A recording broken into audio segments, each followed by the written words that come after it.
最近咧就麥當勞咧又將鰂魚涌嘅嗰啲鋪頭咧就賣咗出去啦。喺呢幾年咧，麥當勞咧就將好多鋪頭咧一路陸續轉售咗出去。賣咗出去之後咧，跟住咧佢哋就同啲新業主租翻嚟，繼續做翻麥當勞生意。咁究竟係發生啲咩事咧？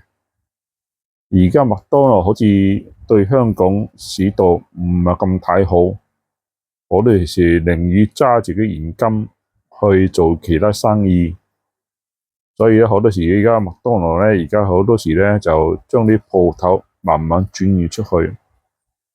咁但係咧，我就唔係好明啦。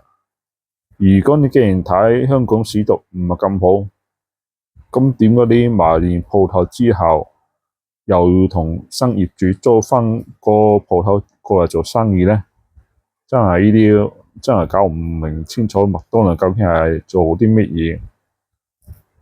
表面上麥當勞咧就好似係做賣啲包啊咁樣啦，其實嗰啲做生意人咧就話，其實麥當勞咧最賺錢咧就係做地產。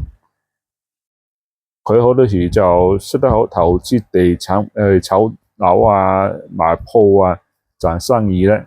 所以麥當勞正式咧做生意咧，唔係賣包做地產咧。